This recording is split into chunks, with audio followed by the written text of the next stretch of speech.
Сайн байцгаана гэмт үзэгчтэй. Тэгээд шинэ лооны юм тавханд өргөе. Тэгээд мэдээж хэрэг энэ бэдог тавханд өрөхөд бэлэн болсон байна. 21 цаг болсон байна. Яг энийг даанараа. Андраа энийг гэхээр гайхаад их. Энэ тоглолт үзег байх байна айгуул. Тэгээд энийг гэдэг аахгүй. Тэгээд баг багт нөгөө даалгаврыг хүүхднийг нээдэг шүү дээ. Тэр шиг юм болж шүү. За тэгээд мэдээж хэрэг энэ бэдог ерөнхий ивент гэж PC Mode тавхан бүгд төрлийн электрон бараануудыг мөн бүгд төрлийн гаргаснуудыг ямар ч уучлалгаагүй лизинг авах боломжтой гэдэг хэлмээр байна. Тэгээд мэдээж хэрэг электрон бараг зөвхөн PC Mode тавхан худалдаж аваарай гэдэг хэлмэн. Дээрэс нь энэ битокийн бас ерөнхий ивентгч илүү тэмүүд Pepsi брэнд байгаа гэдэг хэлэхэд таатай байна. За тэгээд мэдээж хэрэг бидний хүсэн үлээсэн плей-офф хийсэн. Тийм ээ. Тэгээд тусмаа яг плей-ины тул бид нар плей-нээс ярих багт. Плей-ины сүүлийн тоглолтоос эхлээд ярих багт тийм ээ. Тэгээд тэрнээс эхлээд яриа гэж. Тэгээд тэрний дараа шууд альбисаар плей-офф ордгоо. За тэгээд ямар ч гэсэн энэ биток 4 өдөр үрснээс хойш 5 дахь өглөө босон тоглолт. Хагасны өглөө. Тий. Тий хагасны өглөө босон тоглолт тий. Плей-ины 8 дугаар ойрны төлөөх тоглолт тийм ээ. За тэгээд Болдгон болдгороо болсон. Хожигдсон яг болдгороо болсон. Баясагийн тамгал ганцхан гэхгүй. Хоёр өж богсод хамгийн ганцхан имтлээ дээ бид. Би чинь хэрүүлийн байж өмөрөөдсөн шүү дээ намайг. Хоёрын өмөрсөн шүү дээ. Зарайж тааж наа гэдэг. Ямар гайхамшигтай. Баяр үргэлж хэдэн жил МБТ-г хэдэн жил суучаад ганц таачаа. Би ч бачингаа шүү дээ. Гэхдээ энийг яг энэ бол мэдээж хэрэг бол маягийн хувьд хоёр юуны талбай дээр айдын талбай дээр аялын талбай дээр хийж байгаа хоёр тоглолт хожоо хоёр хийж шүү дээ. Тэгэхээр энэ бол мэдээж соёл амаргүй байсан баг. Гэхдээ магадгүй бид нар Майамигийн бас нөгөө нэг дасгалжуулагчийн те нөгөө нэг өөр Майамиг бол ерөнхийдөө энэ хоёр тоглолтод болж харсан л та. За тэгээд Атлантадаа тоглосон. За ингээд эхний хагас хамаагүй илүүсэн Майами гэхдээ бариулчихж байгаа шүү дээ 17. 3 дахь үед бүр тоглолт.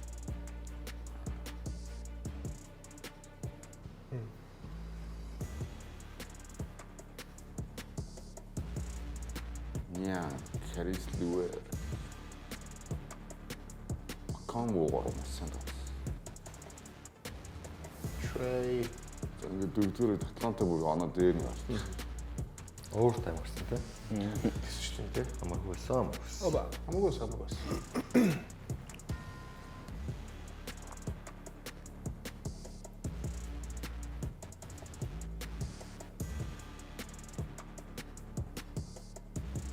Яалт ч энэ дундаа гэхдээ суперстар стар гэж хэмжигдэх хүн Трей Янг мөн биз дээ тий.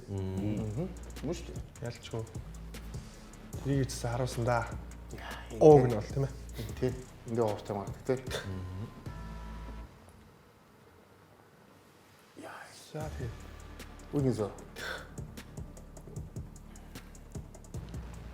Зэн дээр нэмэлт цаг дээр Тэгээд тоглогч ингэж Тайлерсаа эхлүүлээд дамжил. тэгээд мэчлдэг масаал магтахтай. Тоглолт дуусаад лог рум дээр бас дээр мэчлэг бас тасчуулагч бас тий. Нилээ магтаад бас багаараа. Би шийдэл. Яа. Сайн засгалжуулагч төр тоглогчдод тэгээд сайн да. Тийм ээ. За ингээ ямар ч гэсэн нөгөө багийн хувьд бол маш хэрэгтэй зүйл тийм ээ. 8-аар гарлаа. Тийм угаасаа 8-аар гарна уу 9-аар үлдэн үү драфтд нөлөөгүй юм чинь тэгээд орцсон тал дээр. Ороод дахиад талбай дээр 2 ч юм уу 3 ч тоглолт хийчих болно шүү дээ тийм ээ. Фэнүүдтэй тэгээд Талбай дээр 2 3 тог 3 тог. үгүй яг бас болно шүү дээ гэж болно. 2 хүчээр үсттэй. 3 байсан тийм. Гарах. Тийм. 29.1. Гэтэ хас үзүүлэлттэй л тийм ээ. Трей. За тэгээд ингээд Атлантик хувьд бол ингээд үлрэл нь уул бид нар Атлантик бол ер нь уул нь үлрэлийн төв плей-офф бол юм шиг асууж орчих юм байна гэж хэлэхэд тарж байгаа шүү дээ. Тэгсэн баг нөгөө бэртэл гимтэлтэй олон зүйлийн зүйлсээс болоод ямар ч сан харамсалтайгаар хасагдлаа. Джонсон Капеллорийн гимтлүүний нэг тэр шууд өөрчлөлөө шүү дээ дүр зургийг. Тэгэхээр энэ баг харин тэгээд плей-энд ороод тэгээд Араас нь залгуулад юу даасан байсан. Сая шууд Майами ярихгүйсэн юм. Хүч суулруулад. Гэхдээ Майами бид нар ярьж болно шүү дээ. Гэтэ яг зүгээр юунд энэ тоглолт руу шууд яриад явчих хамаагүй зүгээр яриад явчих тохоо. Бүгдээр Майами шууд нэгсэн яга явчих тохоо. Атланта дээр ярих юм байвал ер нь Атланта яах вэ? За мэдээж тоглогчдын бэлтгэх юм. Тэгээд тоглогч нар нь одоо мэдээж их шүлдрэл юу хүлээж их юм. Атлантаас тэрнээс яриад явчих байна. Яг Атлантик үлрэл дууслаад гэхдээ ямар ч гэсэн Хокомогийн тоглогчид одоо гарааныхаа тоглогч болгосон үед л байлаа. Тэгээд ямар ч хэлсэн багийн бүрэлдэхүүн залуухан мэдээж одоо энэ үйлдэлээс хамаагүй сайжрах боломжтой юм бүрэлдэхүүн байна гэж харж байна. Тэний дээр юм байна. Яг Атлантаг өөрсдийнхөө цаашдаа авч явах гэж байгаа энэ багийг авч явах тамирчнаа Трей Янг гэж хэрвээ сонгосон тохиолдолд бол ер нь цаашаа амжилт үзүүлэхэд бас жоохон хүндрэлтэй байгаа харагдаж байна. Тэгээд өмнө NBA тоокууд дээр ер нь NBA-д ч гэсэндээ холбоон тоглогчийн байрлалд одоо намхан супер хоттой багууд амжилт үзүүлэх боломжгүй гэдэг. Тэгээд энэний баталгаа нь бас яваад байгаа юм болов. Энэний араас ярих бас баг дээр ч гэсэндээ тэр одоо намхан одоо лидертэй баг амжилт үзүүлж чадахгүй байгаа гэдэг юу харагдах байх. Тэгээд магадгүй ганцхан Нью-Йорк Никс магадгүй гэдэг нөө яах гэдэг эсвэл бас адилхан л нөхцөл байдалд орох гэдэг нөө гэдгийг харж байна. Атлантикийн хувьд бол яг гоо шинэ залуу тоглогч нар гарч ирлээ. Dyson Daniels өөрийгөө most improved player юм байна. Өөрийгөө их ямар хамгаалан тоглогч вэ гэдгийг харууллаа. Тэгэхээр цаашдаа бол яг Атлантад яг ямар зүйл аврал авчрахыг бол сайн мэдэхгүй л байна. Магадгүй маш сайн тасалжуулагч ирүүл багийг өөрчилж магадгүй юм. Тэгэхээр бусдаар бол ямар нэгэн яг л энэ байрандаа л байгаад байгаа юм шиг харагдаад. Тулгаа би гэсэн нэг ягаад энэ асуулт асууж ихээр угаасаа Атланта бол зайлшгүй угаасаа өөрчлөлт хийх хэрэгтэй байна. Тэр тусмаа фэнүүд нь энийг маш их хүлээж авах. Ягаад гэвэл нөгөө Атланта гэдэг хот бол одоо хүмүүс мэдгүй хүмүүс нэлэх юм бол одоо Америкийн нөгөө одоо шоу эдтэмтэй хот нэлээ байсан бол сүүлийн жилүүдэд Атланта бол одоо бүр энэ байдлыг ер нь баг авж байгаа. Нөгөө хипхоп тэр тусмаа угаасаа харуудын үлгийн нутаг гэдэг ярьдаг чинь тийм. Тэгээд тэр тийм болохоор тэр нэг хүчсэн. Одоо жишээ нь TNT-ийн офис хүртэл одоо Атлант руу нүүсэн ч гэдэг юм. Энэ бол зүгээр өөрөө тэр том зүйлүүд нэгдэг байхгүй юу? Хамгийн энтертайн зүйл байна. Тэгэхээр мэдээж сасан бомб гэдэг нь тэдний бас калчрын нэг болохоор энэ нөгөө фэнүүд бол яг аврах тийм хүлээддэг болсон байхгүй юу? Атлантаас. Тэгэхээр энэ баг ямар өөрчлөлт хийх ёстой вэ? Заашгүй өөрчлөлт хийх ёстой болчиход байдаг. Фэнүүд энийг бол маш олон жил хүлээж ирж байгаа юм тийм ээ. Одоо тэгээд ямар ч нэг Трианы 90 үед дахиад нэг унаа драфт ирэх рүү явах нь цаашаа. Тэгээд дахиад ер нь зүгээр нэг од статустай тоглогчийн гэрэлд явах нь хамгийн зөв сонголт болдог. Тэгэхийн тулд Триан өөрийгөө батлаад өөр дээр нь тоглогч ирэх хэмжээнд тоглох шаардлагатай байгаа. Тэгээд статистик харахаар сайн юм шиг боловч дандаа талбар хасахтай байгаа нэг юм асуудал Трианыг сүүлийн 3 үйлрэл ер нь дагаж байна. Тэр нэг бүсийн аврагын төлөө залуудаа нэг үлдснээс хойш тэгээд дандаа л бүтлгүүц үйлрэл болчихлоо. Тэгээд дасгалжуулагчийн хувьд бол би эсрэгээрээ сайн дасгалжуулагч байгаа гэж бодож байгаа. Гүн снайдераас илүү дасгалжуулагч зах зээл дээрс олно гэдэг зүг. Тэгэхээр энэ бүрэлдэхүүн залуу байна. Триан өөрөө ч бас ер нь дөнгөж 26 талаа урж байгаа учраас дахиад ер нь нэг өөр тоглогч авчрахаас өөрөөр одоо эсвэл бүр Трианыг явуулж бүр шинээр эхлэх гэдэг ийм л хоёр сонголт. Баясаа би бол ингэмээр нөгөө суперстарны ялчгүй Триан энэ баг юм уу? Гэхдээ дээрэс нь ер нь одоо ассистент лигийг тэргүүлдэг гэж юм уу те. Тэгэхээр энэ бол ялчгүй суперстар үзүүлэлт юм уу мөн. Гэхдээ бус нь одоо энэ үйлдэлд бид нар юу олж харсан гэхээр энэ багт тэр нөгөө залуу тоглогчдод галзуу хамгаалдаг бүтээгдэхүүнтэй хосол байна гэдэг нь олж харлаа шүү дээ. Нэг тоглогч нь одоо шилдэг нөгөө гимтцэн тоо Джонсон одоо хин Капелла дээрэс нь одоо Денис 3 тойроод Швен хамаагүй хамгаалахгүйс нөгөөдөл нэг багаараа хамгаалчихвал ямар ч асуудалгүй байх боломж байгаа үстэй. Бага. Зүгээр яг зүгээр Атланта Оксфорд бол Триангийг багийнхаа толгуур гээд сонгочоод байгаа юм. Тэгээд энийгээ зүгээр урт хугацаанд зөв буруу үедээ шалгах гэдэг шиг байна. Тэгэхээр яг энэ жилийн хувьд сая чиний хэлж байгаа шиг сайн мэдээ сайн зүйл сууганы залуу Джонсон, Даниэлс, Рисаче гэдэг ингээд тэгээ Оконгу гараанд эсвэл гараанд дүүрчлээ. Тэгээд ингээд ганц хамгаалтгүй нь яг Трей Янг байгаадсан бус тоглогчдын Трей Янгийг тойруулж бас баг иймэрхүү байдлаар бүрдүүл бас тодорхой хэмжээнд амжилт хүрэх боломжтой байна гэдэг нэг тийм гэрэлтэй зүйлийг харуулсан учраас магадгүй дахиад энэ бүрэлдэхүүн нэг жил үзэх байна. Яаж нэг жил бол таа. Яг энэ бүрэлдэхүүнээр харах юм бол эх жил ер нь амжилт хийхийг юу гэж харж байгаа? Майамиг болгож байна. Тэгээ ер нь дэмтгэл плей-офф талаа. Плей-офф асуудалгүй л дээ. Эстерэнд бол тэгээд плей-оффт бол асуудал 6 ихний 6-д бол орох боломжтой баг гэж. За бүгдээ дараагийн бас плей-ийн тоглолтыг үзье тийм ээ. Dallas Memphis-ийн тоглолтыг үзье. За Memphis-ийн талбай дээр болсон тоглолт.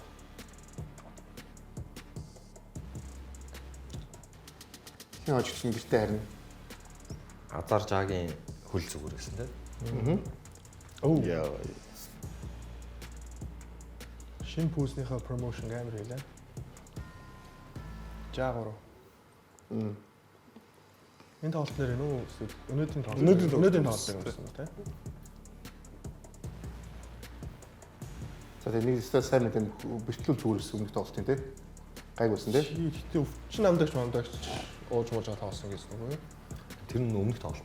Энэ тоглолтор шууд нөгөө тэр дорно. Одоо сарчсан гайг байсан тийм ээ. Манайхаар бол халуун дээр гэдэг чинь тийм. Халуун дээр шууд тоглож чилээ. AD бол сайн тоглосон. Фикс гэсэн. Хөө. Тэр алтаа мөн тийм зэрэгчтэй. 360. Аба.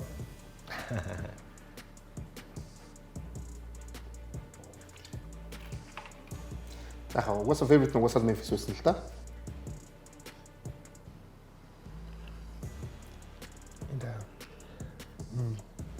Далс тэгэл одоо Кайриг нэг сар плей-оффын байрал хадгалахын тулд дахиад найруулагчтай болохгүй гэдгийг л мэдчих авлаа тийм. Холбогчгүй. Гэтэ яг зөв эндээс бас нэг марахад Далс гэдэг баг. За одоо бүгд энэ дээр Далсыг бас ярина л да. Надад дуусч байгаа чинь. Жохо яриа явуучих бах Далсыг тийм ээ.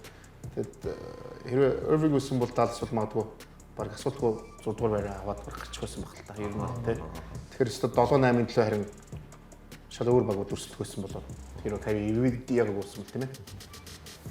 А гэхдээ ийм өндөр багууд ер нь аюултай мэн гэдэг бол бид нар болж харлаа шүү дээ. Өмнөх тоглолтоор мэдлээ. Ер нь яг гарчих юм бол бас нэлээд бас.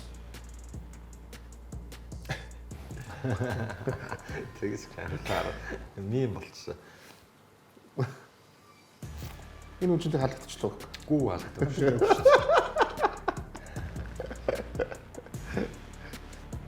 Халдахгүй шүү дээ. За ингээд Memphis 8 гарлаа. Memphis гарлаа. За тэгэхээр мэдээж зүмөр онцлог статыг харъя. Гэхдээ яг энэ бол харж байгаа зүмөр яг Dallas ярьж идэх үү. Баясаа ер нь Dallas ирэх жилийн Dallas-ыг ярья да. Одоо тэгэхээр энэ жил бас ямар өөрчлөлт эдгээр бас 100 бас хийх юм бол солилцооны энэ үйлрэлийг хараад тэгээ солилцооны өмнөх зүг нөхцөлийг харах юм бол Dallas энэ жил хүчтэй байд гэж харж байна. Одоо гол нь бүх зүйл өөрчлөгчтэй. Карьер гимтчлээ. Бууч гарцсан. Тэгээд бол хүн гимтэл. Тэгээд ийм байхад нэг жил одоо Irving хизээ эргэж ирэх үү?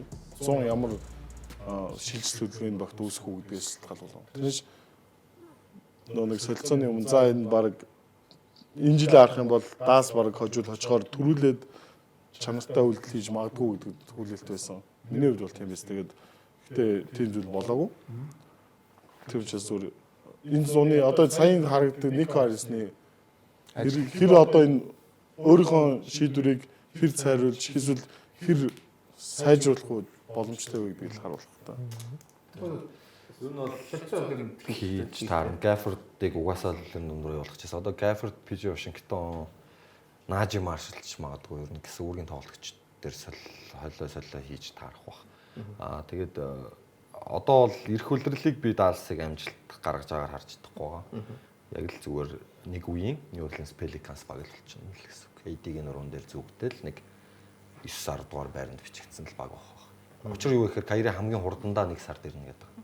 Тэгээ өрнөдөд бол Kyrie-ийн ирэлт нэлээд хожимдсан ирэлт болчих واخ гэж боддог.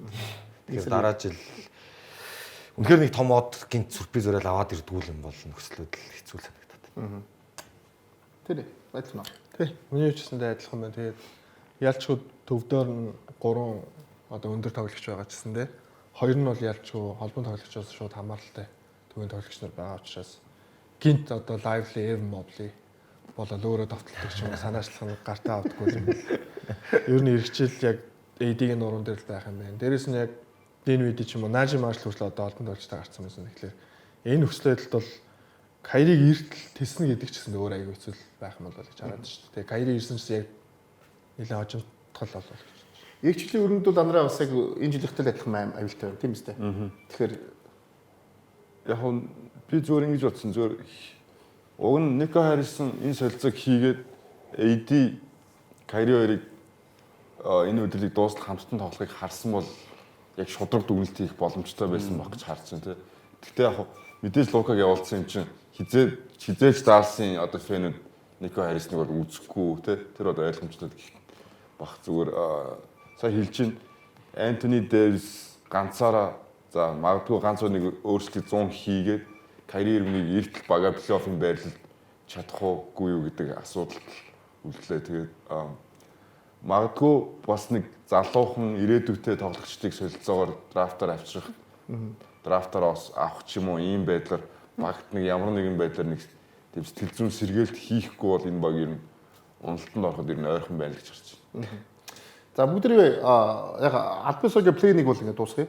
Яг бол нэг хоёр баг нуусаа гарцсан. Тэгээ өнөөдөр ихний тоглолтуудыг өнөөдөр хийчлээ шүү дээ. Тийм болохоор бид ярих хэрэгтэй байна. За тэгээ мэдээж ихний баг бол Майамид өнөөдөр Cleveland Cavaliers багтай тоглосон байгаа. За удирдлагын харьцаа бол 2-1 тий. Cleveland-ийг хоцсон цөөх хэдэн баг гэдэг. Тийм шүү дээ. Тэгээд тэгэхээр Майамид бол мэдээж одоо 8 дугаараар гарцсан плей-оффд орж байгаа юм чи мэдээж энэ баг бол юм бодож байгаа. Тийм боломж юу вэ те? Бүх юм хайж чадчихмаа. Тэр тоглолтыг тэрийг бодоод гарсан л за тэгэл болоо. Өөр дин сурал 5 тоглолт мөрөлт гарна би л үсвэхгүй. За тэгээд юу вэ? Удирдлагын харьцааг гарцсан. Майами Cavs энэ дээр энэ сурал дээр нь ихний тоглолт дээр ярих юм бол ер нь баалга байна уу те тийм ээ? Ярих те тэгэл ер нь болдгороо л боллоо. Дөрөв тоглолт балбуулаад л дууссан. Тэгвэл яг гоо шууд нөгөө одоо бүр нөгөө талын ярихаар бүр ярихгүй болж байгаа нэг хэцүү байна. Яг хөтөл яриад байгаа тийм. За өнөө Даалс чи өөрөө 20 оноо очиж багтаа алуулсан шүү дээ. Яг гол юм тэр 50 оноогоор хожигдно уу 1 оноогоор хожигдно ялгаагүй ч хожигдол бол хожигдол. шилдэг 8 баг л гарчаад байгаа шүү дээ тийм. Ийм зүйтэй байх хэрэг амар юм л тийм. Оксигээ бас дахиад нэг мэдээлэл хийсэн тоглолт эхлэл болж байна тийм плей-офф. Тийм үнэхээр авс чи баг нь 50 оноо хөдлөж яваад гараад яах ч ёстой тийм. Тэгэхээр тийм юм байна тийм ээ. Анараа юу ярих юм байхгүй болоо тийм. Гэхдээ яг зүгээр нэг ийм зүйл байна. Мэдээж л одоо юу гэдэг Eastern Conference, Western Conference-ос нэгээр гарсан багууд мэдээж 8 гарсан байгаа хожих ёстой гэсэн л тийм таамаг байгаа ш. Зүгээр хэр өрсөлдөөн үзүүлж чадах юм. Miami ч юм уу Memphis хэр өрсөлдөөн үзүүлж чадах юм гэдэг зүйлийг бид нар ярих ёстой. Зүгээр яг хоо Memphis OKC-гийн эхний тоглолтын дээр одоо энэ хоёр багийн хамгийн том ялгаа нь юу вэ гэхээр бид нар OKC багаас тийм маш том коллектив. Одоо жишээ өнөөдөр нэг 30-40 оноо авсангүй шүү дээ. Багийн гарааны бүх тоглогч нь 10-аас дээш оноо, бараг 20 дэх оноо авлаа ч гэдэм үү ингээд ерөнхийдөө OKC-гийн тэр багийн уур амьсгал гарааны тоглогч сэлгэнээс гарч иж байгаа тоглогчдын тэр одоо хоорондын холбоос гэх юм уу те ив наримталтай байдал, багийн тоглолт гаргаж байгаа байдал энэ зүйлүүдээр үнэхээр OKC тасархай байна л. За Memphis-ийн хувьд эсрэгээр юу гэдэг зүгээр хувь хүмүүс тоглоод байгаа. За тэгээд дасгалжуулагч нь үнэхээр болохгүй байна. Бид нар ингэж тогломоор байна гэнэ дасгалжуулагчаа хаалтсан. За тэгвэл би өнөөдөр Jam Morant-ыг хожигдсон ч гэсэн 40 оноо 50 оноо авах хармаар байна шүү дээ. Тэгээ бага ямар нэгэн байдлаар өрсөлдөөнд оруулж тэгэх гэж л би дасгалжуулагчаа халсан мэн гэж ойлгосон шүү дээ. Тэгээ ингээд өдөр 4 хожигдсон. Тэгээд хожигдлын дундаж оноо дундчлах юм бол 10 15 7 8 оноор хожигдсон байгаа. 120 оноо Дандаа шуулсан шүү дээ тийм. 120 оноо алддаг байна шүү дээ. Тийм. Ер нь бол яг хоо ихтэйг нэгээр гарсан баг мэдээж 8 гарсан баг яг нөгөө сая яндрын хэлгээр угаасаа энэ хожих магадлал нь эсвэл нөгөө унших магадлал нь хамаагүй их л те. Гэхдээ цуврал дөнгөж эхэлж байгаа шүү. Одоо ингээд бид нар ингээд дөнгөж ихний тоглолтыг үзчихэл өө за 4 нь байл юм байна. Ямар нэгэн байдлаар талбай дээр очсон баг те. Одоо хомкорт хамгаалах гэж үзсэн тэр хоёр тоглолтонд хожих гэж үзсэн тэгжий цувралыг үндсэндээ өрнөл нь явагдана гэхээс зүгээр ихний тоглолтыг үзчихэд өө за энэ ойлгомжтой 4 нь байл юм байна. Чихтэй Memphis-ийг тэгвэл талбай дээр очиод хожил аавна гэдэгт тэр Нэг тоглолт бол аавна гэж бодож байна. дасгалжуулагч чаа урдсан баг уу? Тасгалжуулагч явуулсан гэж үзсэн юм. Оронд нь нөгөө ер нь нөгөө толгоо тасцсан гэж чи хилд үгүй гэсэн шүү дээ. Тэгээд оронд нь хүн ирсэн бол чинь бас хүн ирээд ажиллаж байгаа шүү. За энэ бүгдээ ерөнхийдөө хэсгэрмэн дээр бүгдээ уулзцгаа. Бид түрүүс ярих юм их байгаа. Яг бол энэ чинь бүх тоглолтууд тоглогдсон байгаа болохоор бид ярих юм их байна. Сая бол бид яг нэгээр гарсан баг 8 гарсан баг 2 багийг ярьлаа шүү дээ. Бүгдээ хэсгэрмэн дээр бүгдээ уулзцгаа.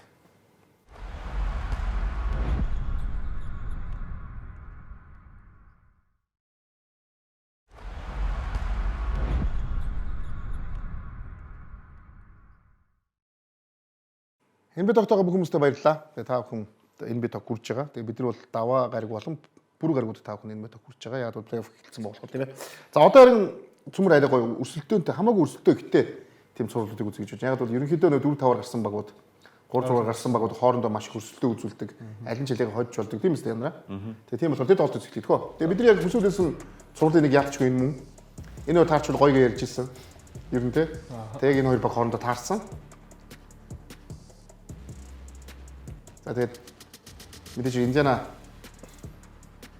талбайн давуултай. 4-өөр гарсан тийм. Тэгээ 4-өөр гарсан. За тэгээд тэгээ ер нь үзэхэд жоохон гомдмоор л байсан да. Тэ. Үзэхэд хэцүү тоглолт. Янс 7 дараалж туталсан шүү дээ. Багийнхаа хинт ч бөмбөг өгөхгүйгээр Өгсөн ч гэсэн баг буцаагаад өгөөдсөн л да Янас руу. Тэгээ Би яагаад бусад тоглогч нар яагаад тоглоомын санаачлаг гаргахгүй байгаа гэдэг дээр бас жоохон гаргаж байгаа ганц хүн Кевин Портер юм. Кевин Портер яг тийм үстэй. Гэхдээ тийм ухаалаг тоглоомын сонголтууд биш. Би тоглох ёстой гэдэг хүчилж тоглосон сонголт. Бидний энд Кузмаг бас заавал ярих хэрэгтэй бах тий. Би энэ дэр Кузма гэхээс илүү энэ дэр зүр дасгалжуулагч ба Янс л буруу. Бусдаагаа хөлдөөцсөн л тоглолт хийхнээс тэгээд тэгжсэн гинт зүгээр 3 минут бөмбөнд хүрэхгүй хамгаалуулж хамгаалж яснаа гинт 5 секунд үлдэнгууд Кузма төхөр нөгөөд нь шидэл алдахгүй байх та ер нь. Би яг ихний аксын үзээд бүр гайхсан энэ яг юу багсч арай нэг сайн формтой удирлаа хаасан шүү дээ. Гэтэ энэ чи талбайтай байгаа хүн 20 хэд минут цаа 20 28 минут гэсэн баха. 28 минут 0 самбар 0 ассист тий чинь бас арай сонирно тий. Бас өөр үзүүлэлт бас хийж болмоор шүү дээ ядаж. Оноо авах бас нөгөө нэг ямар тоглогчийг оруулж ирсэн тоглогч вэ гэдгийг харж үзүүлж жоохон. Тийм. За тэр зөв нэг ч самбаргүй нэг ч дамжуултгүй оноог нь мөр мартчих гэдэг шүү дээ. Нэг сайн үзүүлэлт байгаа ш нэг ч бөмбөг алдаагүй. За ямар үзүүлэлт. Нэг ч алдаа гаргаагүй. Амар амжилттай. Бүх юм тэг. Наач барыг хамгаалаагүй гэсэн үг үү? Тоосон. Алдааг нь мэдэхгүй. Тэгээ хоёр нөгөө багтаа ямар нэг хэмжээд тусах хэрэгтэй шүү дээ. Самбар түсрэх, ребаунд авах, ассист тийм энэ үнээс гараагүй л гэж хэлж байгаа байхгүй. Тэгээ минутаас 28 байсан баха тийм. Ямар буруу хараагүй бол бас их минут шүү дээ. Энэ нь алгаалтай минут тоглосон. Тэгээ хангалттай минут тоглосон шүү дээ. Тэгээд Индианад бид нар угаасаа яатчгүй магтах хэрэгтэй байх. Угаасаа талбайд ихтэй маш сайн тоглолтыг үзүүлсэн. Багийн тоглолт үнэхээр гоё байсан. Багийн тоглолт гоё байсан. 28 оновчтой дамжуулсан. Баясаа ер нь юу яавал хожих юм бэ? Багс. Лилер дэрүүлж ээж л хож байна. Өөрөө сонголт бол баг. Зөвхөн ганц лидер л гэж байна. Өмнөх дугаар дээр хэлсэн шүү дээ. Миний лилер байхгүй бол Индиана Пейсерсийн зурд байж байна. Тийм л дээ. Гэхдээ лидердгүйгээр зөвхөн цувралд хожил авах боломж нэр авах юм гэж асууж байгаа байхгүй. Лилердгүйгээр үү? Үгүйгээр тийм. Тэгвэл хэцүү. Бүр шууд Би бол хэрвээ лилерд би бол одоохоо таамгаа бас өөрөөр өгсөн л байгаа л да. Тад яг тэн дээр таам гарахаар ярилцгаагүй. Лилерд бүр цоо ирвэл тэгээд хэнийг Бобби Портсыг минутын хэсгэх эсвэл бүр гараанд гаргах юм ба. Тийм өөрчлөлт хийж ижил Пейсерсийг хож нүгээс энэ ирч хүчтэй гүйдэг 10 хүний ротейшнтэй тоглож байгаа багийг хож нэгдэг бол хэцүү л. Анараад чи Янас ганцхан итгээд Янас ганцаараа хожлоо гэдэг тэр итгэлтэй байгаа. Лидердгүйгээр. Яг хөө зүгээр одоо яг тоглолтын дараа нэг ийм асуулт л да. Кузмаг яагаад ингэж тоглолоо гэдээ ахлаас сурч доктор юусээс асууж байгаа. Тэгмэд Кузма бөмбөг очих байгаа юм чинь оноо авахгүй байх нь аргагүй шүү дээ гэсэн зүйлийг хэлж байгаа байхгүй. Гэхдээ энэ дээр Крис Миддлтон, Кайл Кузма хоёрын зүрх амар их гарч байгаа. Яг тэгэхээр хэрвээ Крис Миддлтны довтлохоо өөрийн шийдэл болохгүйсэн бол Крис Миддлтон ямар нэгэн байдлаар буюу самраас бөмбөг авах ч юм уу, оновчтой дамжуулах өгч юм уу, иймэрхүү байдлаар багтаа тусгал байсан бол Кузма оноо авахгүй л болохоор энэ багт хэрэггүй болчиход байгаа байхгүй. Ганцхан талтаа л байна гэсэн. Ганцхан талын тоглолт үзүүлж байгаа гэсэн үг тийм. Олон талт шүү дээ. Тийм. Энэ дээр хамгийн одоо бид нэр Washington Wizards бүтэн үлрэлийг айгу муу тоглосон ч гэсэн яг Крис Миддлтоныг Wizards-тай тоглосон тоглолтын дээр баг нь ямар амар ахицтай өөр тоглож байгааг бид нар хүртэл харсан байхгүй. Тэгээд тийм болохоор хэрвээ Янис энэ зурагт хоцорж орж биш Янис гинэ Лилерд хоцорж орж ирээд Милоки багс хожих шаардлага талбай дээр хоёр тоглолтыг одоо Янис Дэм Лилерд хийх шаардлага гарах юм бол Кузма сайн тоглох хэрэгтэй заавал. Тэгжиж багт нь боломж гарч ирнэ. Эсвэргээр нь Индианагийн хитэн талаас нь хинч оноо авах боломжтой байгаа болохоор давуу талыг үүсгэж байгаа. Дээрээс нь дасгалжуулагч нь маш сайн ажилласан байна. Тэнийг одоо холбогчийн байрлал дээр ч тэр Янис өөрөө бөмбөгөө барьж авч байна. Довтлогоон дээрс өөрөө явж байна. Хамгаалтан дээрсэн зөв өөрөө бараг бүх зүйлийг хийж байна. Тэгээд яг энэ нөхцөл байдалд бол хожих ямарч боломжгүй л харагдсан. Бүр нэг ч тоглолт авах ямарч боломжгүй. Нөө бүр тэгж юу? Яг хуу Янис магадгүй 40 50 оноо авдаг ч юм уу тий. Өөрийнхөө бүр супер үзүүлэлтийг гаргаад нэг тоглолт авах. Тэгтээ баг авахгүй хаа. Тэгээ нөгөө нэг Brooklyn Ops-ийн сул тал байна. 3 руу гарч ирэх. Майстер дээр гарч ирж амжихгүй байгаа үзүүлэлттэй байна. Тэгэхээр яг түрүүний баясаа хийсэнчлэн Lillard орж ирээд Lopez-ийг магадгүй суулгаад Bobby Portis гарч ирж тоглоод тэгээ Kuzma 15-аас дээш оноо аваад гэдэг юм хэлээр нөгөөний шалтгааллах юмнууд нь амар их болчиход байна л да. Зарим бүр боломжгүй юмыг нь шаардах ч юм уу. Иймэрхүү зүйлүүд гарчиж байгаа бол. Эсвэргээр Индиана бол яг өөрсдөө тоглолтыг хийж байна. Багаараа энэ тоглолтод 28 оноочтой дамжуулт өгсөн байсан. Тэгээ энэ нь бол ер нь бол тэдний байнгын тогтмол хийгээд байгаа оноочтой дамжуулт нь шүү дээ. 26-аас 30-ийн хооронд бол ерөөсөө байнгын үрж байгаа. Тэгэхээр ялчгүй 10 11 үний ротейшнаар ингээл 4 үеийн турш юм өндөр темптэй тоглож байна. Siakam самрус мөнгө аваад ганцаараа залаад мөнгө аваад орж ийн гэдэг ч юм уу. Тэгээ энэ болгоныг ингээд Brook Lopez-тэй тогтооно гэдэг үл аягүй хэцүү. Тэгээд Янси өөр баг руу явах цаг нь ер нь ирж ирүүдаа л гэж харж Зарлаа энэ Doc Rivers цолжуулагч өнгөрсөн үеэр Индианад тоглосон бохгүй. Тэгэл хожигдсон шүү дээ. Тимстэй. Тэгснэ энэ үлрэлд яг зэлтэр Индиана нөө. Тэрнээс муу. Тийм. Тэгэхэд чи муу багс sorry. Өөрийнхөө баг Тэгээ ямар нэгэн өөрчлөлт байхгүй. Дахиад нөгөө Лопез сул тал болгоод тоглоод байгааг би бол ойлгоогүй. Лопез одоо нөгөө Индианагийн хурдын хэмнэлт дээр голоор кат мат их тэр будагтаад баг тарж хамгаалж байгаа мөртлөө ингээ хажуугаар нь зөрж байгаа ч гүцэхгүй байна. Тэгээд тэр 3 дээр свичэн дээр угаасаа Miles Turner Bucks эсрэг лигийн 30 багийн хөсөмжид төвийн тоглогч болоод өөрчилж байгаа сте. Тийм шүү дээ. 20 оноо асуудалгүй авахаар амар гоё тоглогч шиг харагдуулаад байгаа байхгүй юу? Байнгын сул товтлуулаад. Тэгэхээр тэгээд дээр нь Lillard байхгүй болохоор playmaker байхгүй. Ryan Rollins нь чаавас туршлагагүй 3 холбогчтой байгаа. Тэнгууд Kevin Porter Jr зүгээр яг оноо авах чиглэлийн тоглогч бол чинь. Тэгэхээр чи нөгөө нэг холбогчоос хамааралтай тоглодог Kuzma дээр ч угаасаа бөмбөгөхгүй. Тэгээд Kuzma ууг нь Bucks ямар давуу тал авчирж ирсэн бэ гэхээр эсрэг багийн лидерүүдийг хамгаалаадсан байхгүй. Одоо Boston-тай тоглол Jaylen Brown, Jason Tatum хоёрыг Kuzma хамгаалах байхгүй. А тэгсэн чинь Индиана дээр болохоор Kuzma сул тал болно. Яагаад гэхээр Halliburton хамгаалах гэхээр гүцэхгүй. За тэгээд өөрийнх нь бариллын лидерийг хамгаалах гэхээр тэр барил дээр лидергүй баг. Тэ? Арней Смитийг хамгаалахаар ашиггүй болчих гээд байгаа Kuzma. Siakam-ыг хамгаалах гэхээр угаасаа барил дээр давхцаж байгаа хин хамгаалж байгаа байхгүй Янс. Тэгэхээр Kuzma ерөөс энэ цуврал дээр угаасаа ингээд давуу тал нь байхгүй болчиход байгаа байхгүй. Тэгэхээр ингээд хүнд байна. Үнэхээр хэцүү байна. Тэгээс боксинг зүгээс миний хувьд бол нэг ойлгохгүй зүйл. Энэ улирлын дундуур бүр гараанд гарсан юмсан Андре Джексныг ашиглах болсон. Сайн тоглолтын дээр 1 минут тоглолоо шүү дээ. Тэгээд солилцооны дараанаас ер нь шууд нөө нэг гараанд гараад нэг 30 орчим минут орыг тоглоодсон тоглолт чинь огцом шууд дундаж минут нь 10 руу онж байгаа. Тэгээд яагаад одоо чинь ийм шийдвэр гаргаад гинт ингээд бүх зүйлийг ингээд өөрчлөөд байгааг юмс ойлгоо. Halliburton-ыг хэлгээд Halliburton сая ихний тоглолтын дээр 13 шидэ 3 л орсон. Сурлын турш тэгж боо шитгэв шүү дээ. Тэгээ бодохоор хэцүү байна. За бүгдээ гэхдээ угаасаа зөндөө ярина. Одоо бүгдээс дараагийн бас нэг сурлыг үзье гэж бодож байна. За Нью-Йорк Никс за маш шинээр одоо энэ үеэрл бол бас юу тарьж чадсан тийм сенсац болж чадсан гэж бид шууд ярьж болно шүү дээ. Детройт тийм ээ? Детройт таарсан тоглолтыг үзье. Detroit Pistons. Энэ дөрөвдүгээр сүүлд хүртэл ойрхон тоглолтсон тийм. Ер нь Detroit илүү явагдсан шүү дээ. Тийм энэ бол Талбай дээр нь тийм. Тэр бас гайхав. Tobias Harris ихний хаст 19 оноорсан. бид нөө ярьж ирсэн нөө Madison Square Garden хийх тоглолтод хамттай байдаг гэсэн харин залуучуудад харьцангуй гайгүй байсан шүү дээ. Сайн ихлүүлсэн байна тийм. Сайн хүлээн Давсан. тэрийг бол тийм.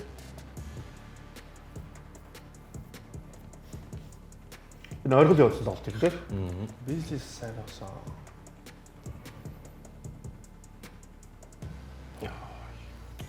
Энэ Stewart тартаа.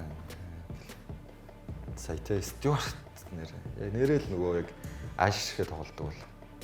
Тэр бүр ямар ч юу хийж байгаа мэддэхгүй зогсож байгаа шүү дээ. Хүн ашихгүй хацаас юм байхгүй. Тэр хараач одоо энэ саяны Stewart-ыг дагуулаа л хараад байдаг. Бүр нэг бүтэл. Яг хөлтлөөд Чи тоглолтын үзүүлсэн Stewart-ыг хараад байсан шүү. Оо. Яа, энэ бол яа. За тэгэхэд. Кейт. 72 тал байна шүү дээ. 3 дугаар үед. Тэ? Одоо 5-ны оддог гэхэд 4-р үчим энэ хин алаа ийцсэн мэт. Миний хувьд бол NBA хизээж байх сүүж боддог. Кэмбейн үү? Тэр алсан шүү дээ. Тэгсэн эдгээр нөгөө раны эхэлсэн шүү дээ. Алдаа таяа. Алдаа орсон. Ороод ирсэн. Одоо бас нэг те. Одоо биш дараагийн позишн нэрлээ. Бас нэг тоглолтоо алдчихсан шүү дээ. Усаар томсон. Яа. Нэг 4 үед нэг Энэ ардаа. Яа. Энэ эргэлтийн цэг шүү. Энийг алдаал тэгээд ран эхэлсэн шүү. энийг хийхгүй багт тэ. Энэ үнэхээр азгүй.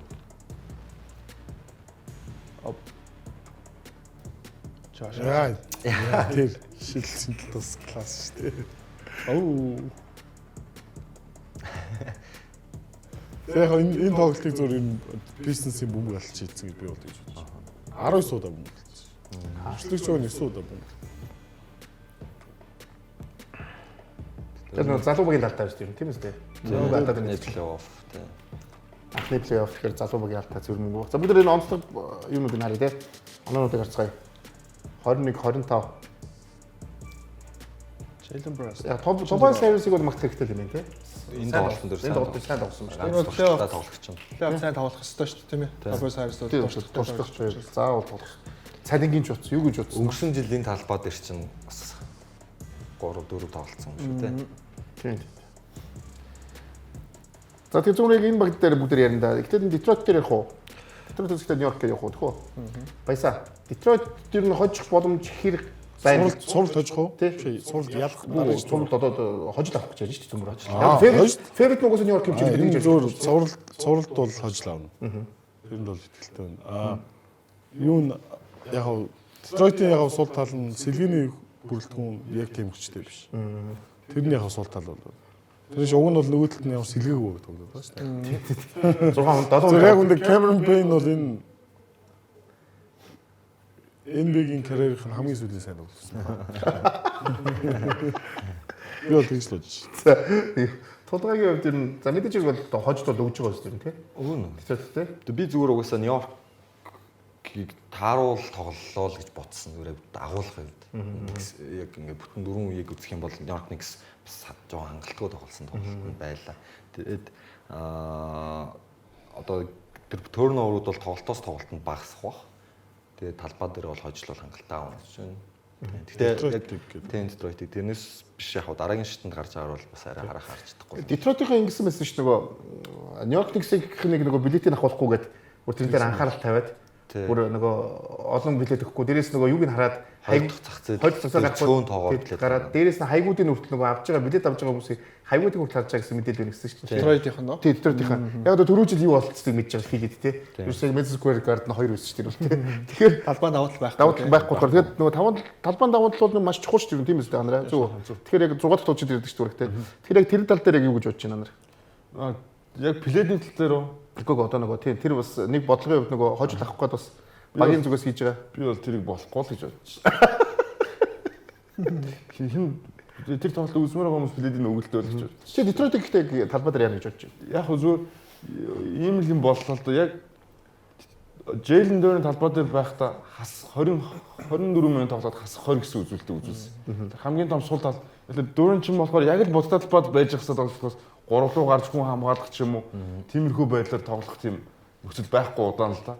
За тийм Stewart ч нэг ялгаа байна. Арай дээрэж магадгүй тэр тал дээр. Гэтэл яг төвийн байрал дээр үнэхээр Карл Антони Таунс өмнөх дугаар дээр баясаж хэлсэн. Тэгэхээр давуу тал үүсгэж чадж байгаа болохоор энэ сурд аягүй хэцүү болчих. Тэрнээс яг төвийн байрлалаас бусад байрал дээр бүх тоглогч нь хийх юм аа, Detroit бизнес хийх юм аа хийцэн шүү дээ. Тэгээд дээрээс нь туршлага гэдэг зүйл харагдлаа шүү. Яг тэр 3 дугаар үеийн төгсгөл 4 дугаар үеийн их үед Detroit бизнес тоглолтыг ирэхэд нь алдчихж байгаа байхгүй. Хамгийн чухал үеийн тий. За тэр нэг Томпсны нэг алддаг тоглолт байна тий. Чи маш жоохон юм дээр л энэ тоглолт иргэжиж байгаа байхгүй. Тэр тэгэл одоо энэ Нью-Йорк нэгчиг туршлагатай багийн хувьд бол ийм Detroit бизнес гарч байгаа ийм алдаануудыг бөмбөг алт хэрвээ их байх юм бол Нью-Йорк Никс тэрийг өршөөхгүй л тий.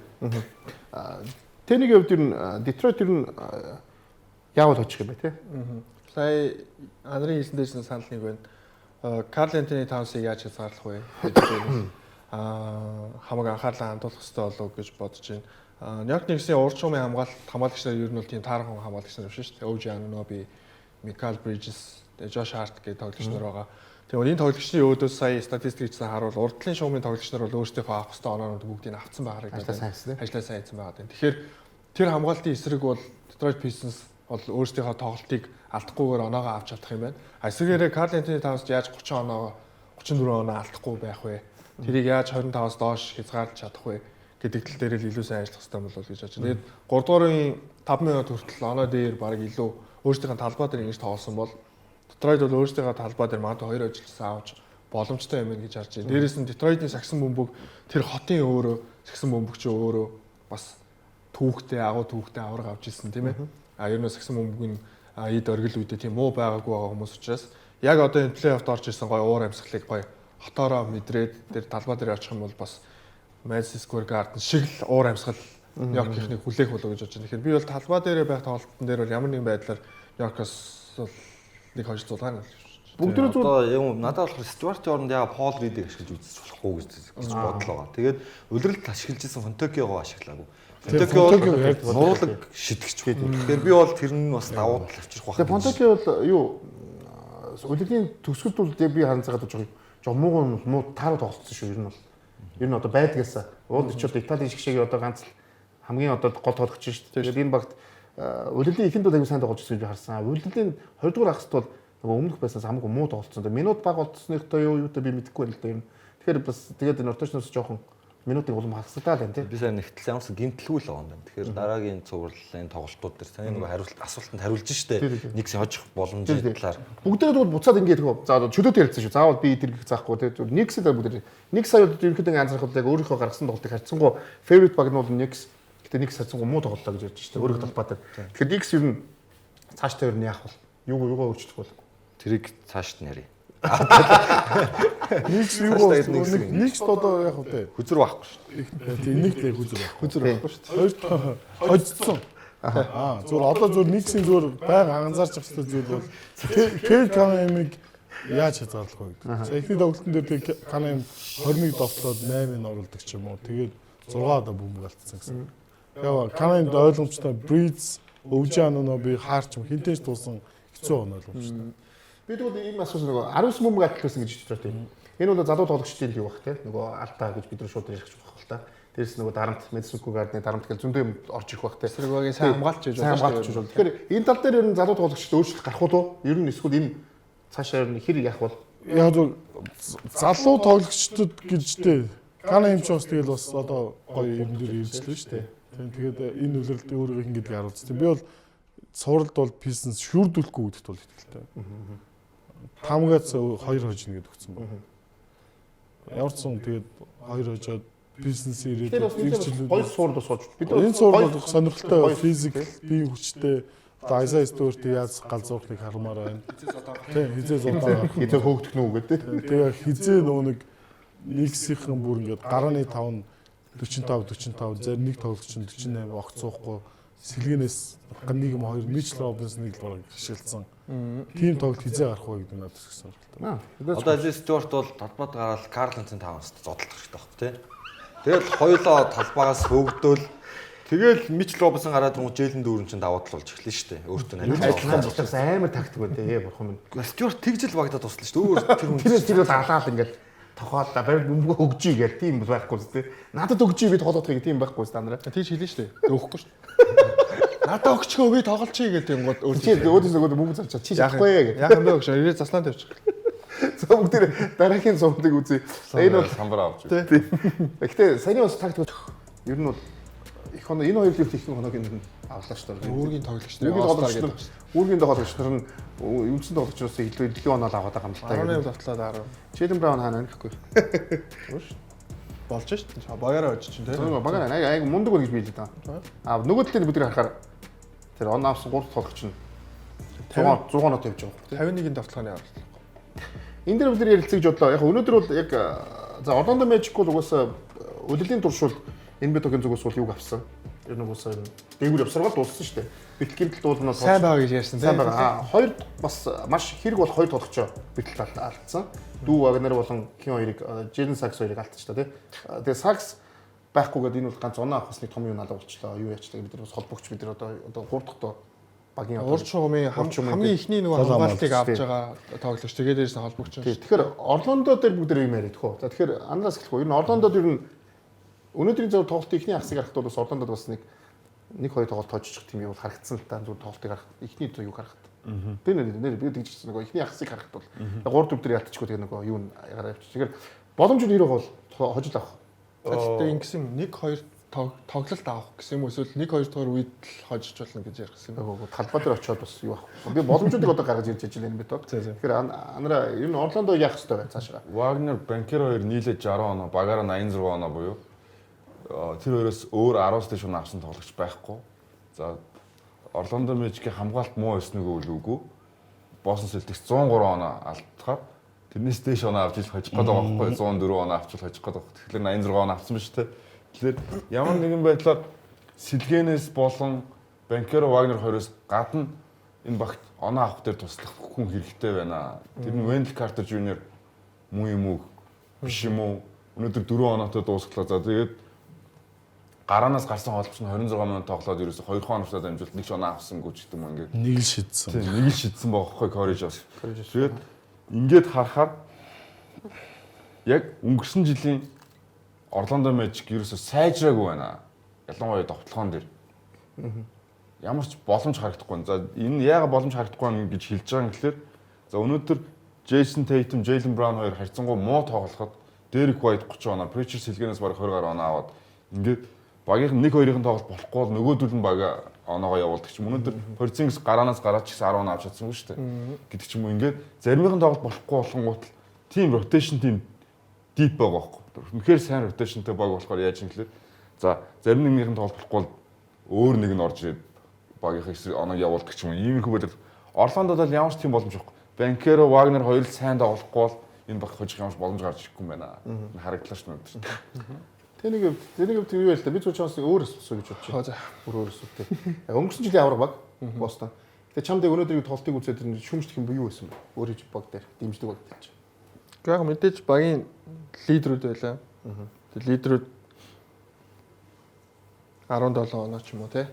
Одоо багийн өөр одоо роль тоглогч нартай ачааг өөрүүлэхээс илүү өөрсдөө бас одоо бол плей-офф удирдлагын тоглолт шүү дээ. Удирдлагын тоглолт биш шүү дээ. Энэ чинь плей-офф эхэлсэн учраас тэрэн дээр болоо гэж бодож байна. Тэгэхээр бусдаар л нэг хаях тэр санаа зовсон ч юм уу нэг тийм юм бол ер нь харагдсан зүгээр. Орландо талаасаа илүү ярих юм бол одоо KCP те KCP ямар нэгэн бөмбөг очингууд KCP өөрөө catch and shoot ч юм уу те энэ нэг хийж оноо авдаг тоглогч.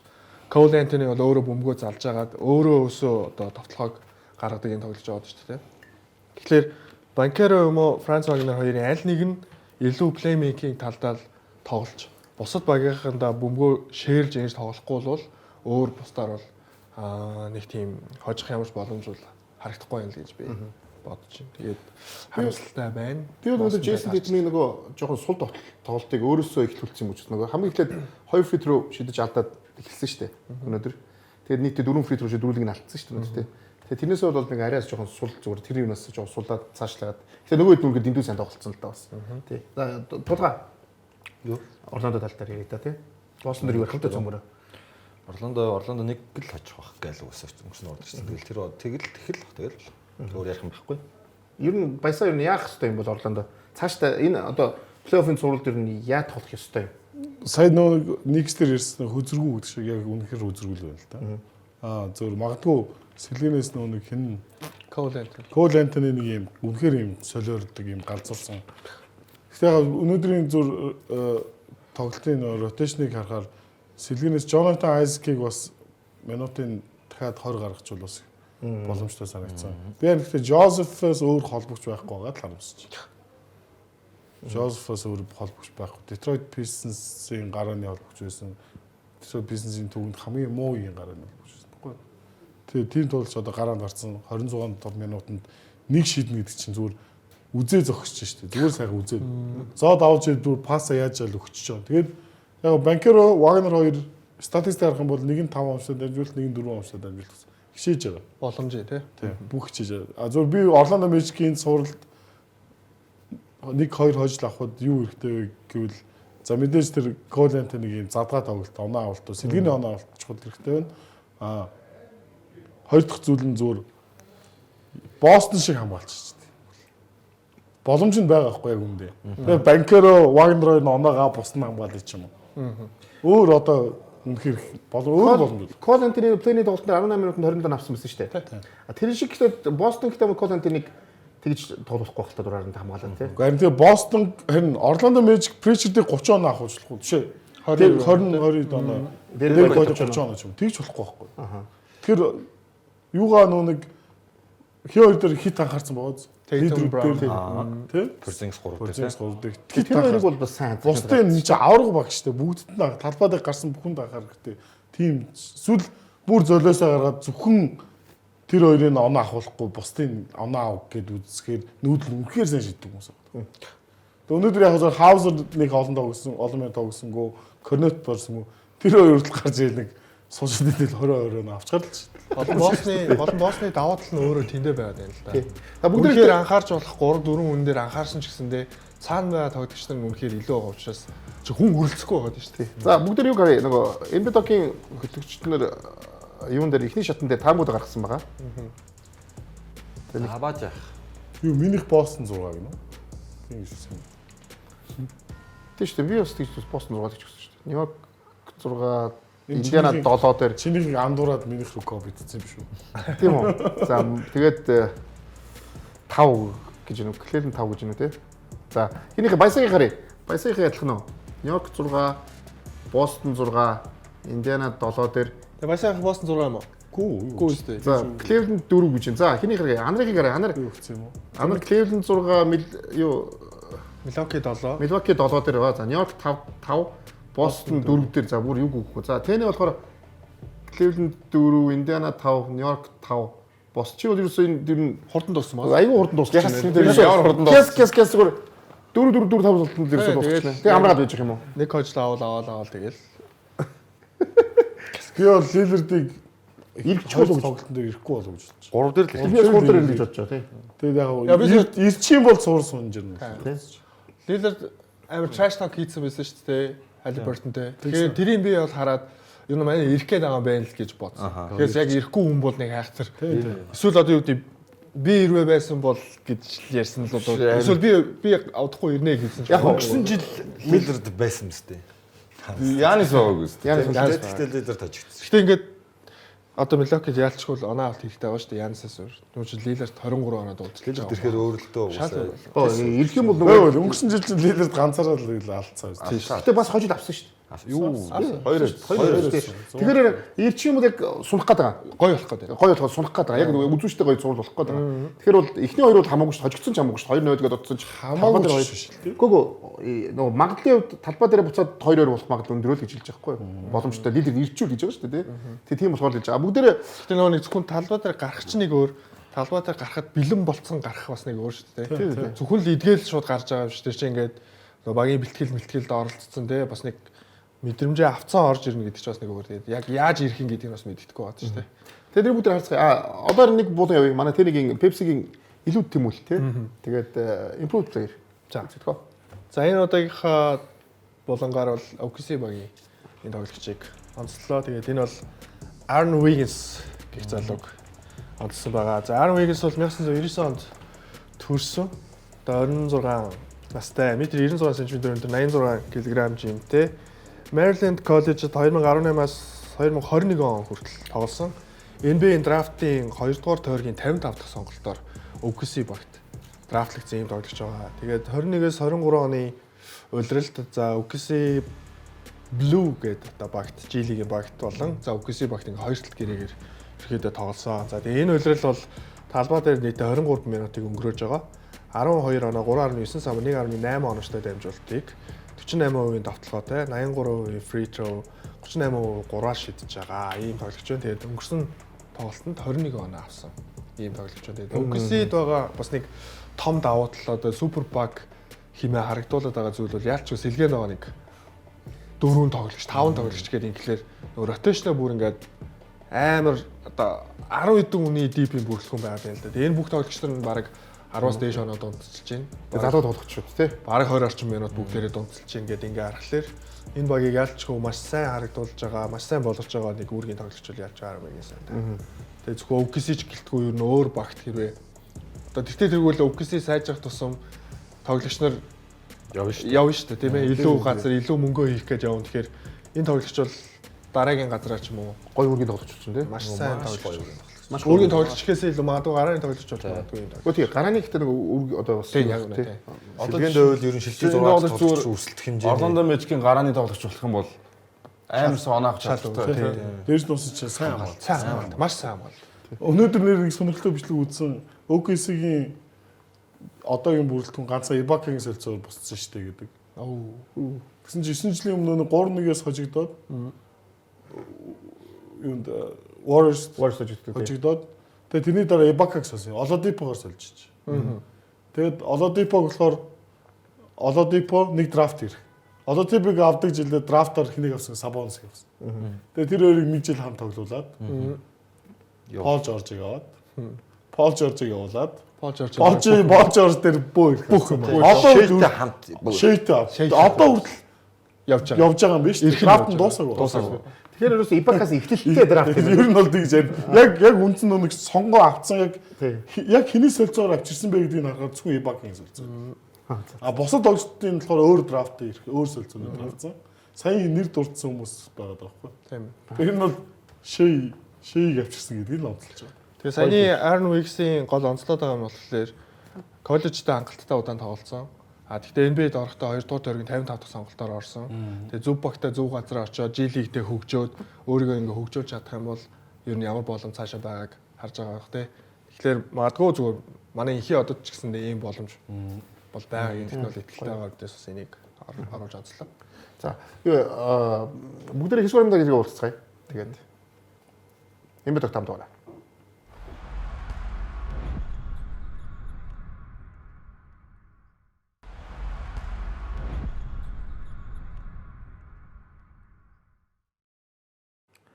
За энэ биток байгаа бүх хүмүүст баярлалаа. Тэгээ энэ биток ерөнхийдөө хэвчүүл электрон барын нэгтлгүүд BCMOL. Тэгээ BCMOL-с тавхан бүх электрон бараануудыг бүх төрлийн гаргацнуудыг урьдчилгаагаар лизинг авах боломжтой. За мөн нэвтрүүлэг ерөнхийдөө итгэж Pepsi илүү тэмүүлэг гэдэг бас хэлээ таатай. За одоо бол харин бидэрт нөгөө аимшигтай нөгөө өрсөлдөөнтэй 3 өрөндийн 3 цуврал үлдчихэд байна тий. Энийг бид нар зайлшгүй. Тэгээ энэ хүн болгон хүлээж байгаа. Эхлэе тгөө шууд үлдэхлээ найдагчаа. За эхлээд тоглолт мэдээж хэрэг 3-аар гарсан Lakers, 6-аар гарсан Minnesota. За уул нь бол мэдээж favorite нугаас Lakers байсан. За гэхдээ энэ тоглолт энэ өрсөлдөөнийг Anthony Edwards өөр төр яаж гоё хүлээж авч байгаанаас гоё шүү дээ. Бүх хүн Lakers-ийг favorite гэж байгаа. Тэгээ энэ надад таалагдж байгаа гэд. Их гоё ихлүүлсэн дээ. Anthony Edwards 23 настай юм шүү. Йоо, чимээрээ бол хамгаалахгүй гэж. За Luka Doncic. за эхний үед дээр бол нэгдүгээр үед дээр бол юу бол яг гоё өрсөлдөөнтэй явсан. Ингэж итгэж. За гэхдээ хоёрдугаар үеэс эхлээд бүх юм өөр болсон доо. Яста. Оо. Яа. Гүдэл гэж.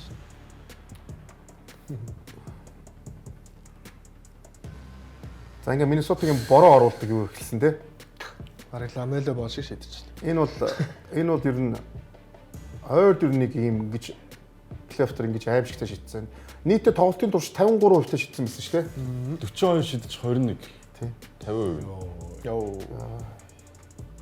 За бүх тоглолч шийдсэн тест тий. Шийдсэн. Гобер шилдэг нь холгүй юм болсон. За Гоберос бусна. За дээрэс нөгөө оновч нь яриад шүү дээ. Хоёрынхоо нэгийг л хийгээдсэн юмсаа тий. Тэгээд тэгж муул хамгаалсан Lakers. Тий. Ихэнх сулсан шүү дээ. Тий дандаа их сул тий. Сул гаргаадсан. Энэ сул байна. Дандаа хоцорсон хамгаалтад байгаа зү тий. Шидэлтэнд нөлөөлөхгүй хамгаалт нь. Зүгээр энэ талаар ярина. Энэ үлдээ эхлээд бид нар шууд энэ 3 дээр нөгөө шүмжлэн тавьсан тий. За энэ нэг юм илэрхийлэн шүү. Энэ нэг юм хэлсэн тий. Гэтэ ягаад буцаад ороод ирсэн тий. 23 таа болохоор буцаад ороод ирлээ. Тэгээ 23 мөрт болохоор ороод ирт юм лээ. 35 толгойтой байсан юм тэгээд хэдэн сард орж ирэхгүй шүү дээ. Конли байсан юм Чин тарт бол ингэсэн баа. Тэгээд дуусчих шүү дээ. 44-тэй болов. Яа. Spider-Man. За тэгээд энэ тоглолт бол өстой нөгөө хүсэн үлээснээс арай өөр тоглолт болсон. Шууд цуурлах хэлсэн. Тэгээ шууд эхлээд дээрэс нь сурал шууд нөгөө уртудаан үргэлжлэх нь тодорхой болсон шүү гэж байна тий. Одоо тэгээ Насрид болон Jade McDaniels-ийн тоглоомын хувийг л харалт байна. McDaniels 2 удаа тоглоогоо алдсан байна. Насрид 4 удаа алдсан. Харин тий. Тэгээ Anthony Edwards-ийн одоо шинэ яг багийн лидер болж байгаа яг тэрийг аймсаа хумсралцсан байгаа тоглогчийн статистик харалтай. 22-8-9. Одоо шууд үерээс гэж бага яаж тоглож байгааг харж байна. Жишээд Банкеро ч юм уу Вагнер ингэж тоглох боломж байгаа юм бол бас байгаа шүү дээ. байгаа.